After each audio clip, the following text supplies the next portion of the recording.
Our story today is called Eric Learns to be Humble. Eric was in the basketball team at school. He was a really good player, okay? He was so good. Like, for example, out of a game that had 27 points, he scored 12 of those points, okay? And so him being a good player was starting to get to his head.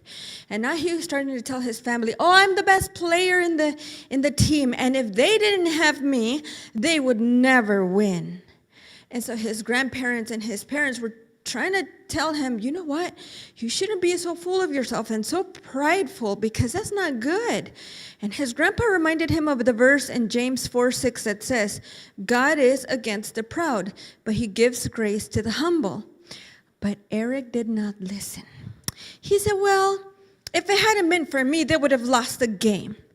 And he kept getting more proud. And the next time they had a game, they were still on the basketball court when he started saying things like, oh, I scored most of the points this game. I'm the best player on the team. And how do you think the other players felt? They just rolled their eyes and they're like, how does he even say that? We're all a team. We all helped each other, you know? But Eric didn't see it that way. He kept thinking that the only reason why the team was winning is because he was on the team and because he was the best player. And one day, they had a game. And, actually, that day, two of his teammates heard him talking about how great he was. And their names were Brian and Brent. Well, the next game that they had, Brian and Brent decided that they were not going to pass the ball to Eric. So no matter if Eric was open, he was yelling and waving his arms, they did not pass the ball to him. They kept trying to score all the points all on their own, leaving Eric out. And Eric's like, what is happening? Why aren't they passing the ball to me? I'm the best player. And you know what? He started getting so exasperated and kind of stressed out and angry. And then the team started losing. And so then Brent and Brian told each other, you know what? We're kind of losing. Let's start passing to Eric. And so they did. And they started gaining points. But then at this time, Eric started feeling something was off. He's like, I don't know why I just feel so out of breath. I can't breathe anymore. And so he started just not feeling right. So the coach pulled him out and called Mom, and Mom told the coach, yeah, it's because he has asthma, and the doctor said he shouldn't be playing anymore, but he insists on playing, but he knows better. When he starts feeling like he's getting short on breath, he's supposed to sit down and take a break.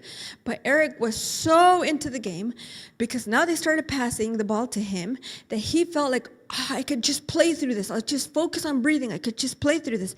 But it just got worse. So he ended up missing that game. But guess what? His teammates won anyway without him.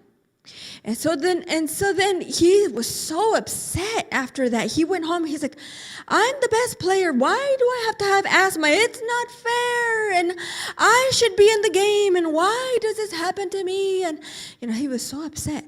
But his mother reminded him that sometimes when we are so full of pride, God allows things to happen so that we can realize that we are not all we think we are. And when we are humble, God helps us. And she told him, God gave you a strong body. He gave you the talent of playing basketball really well. But you were so full of pride that I feel like God allowed this asthma attack to teach you that your teammates are just as good as you are. And they're not... And they won today even without you being in the game. And being part of a team is that you help each other out. And if you don't help them and they don't help you, you guys don't win because you're not playing as a team. Maybe God is trying to teach you a lesson. And so then the next couple of games that they played, in Eric's mind, now he was thinking, I got to stay humble. I got to pass the ball. I got to help my teammates. You know what? He played really well, and his teammates forgave him, and they played really well with him too. And now at the end of each game, he told them, oh, you guys did so well. I couldn't have done this without you, and high-fiving each other. And you know what? Do you think now he felt better about himself? He did. He felt better about himself, and he had a more humble attitude. And so we can remember that when we are humble, God will give us his grace.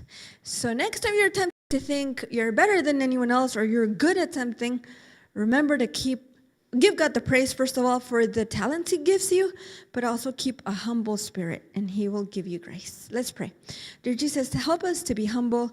Help us to give you the praise and the honor and glory for all the talents and the strength and the life and everything that you give us, Lord. We ask that you bless the kids here and that you help them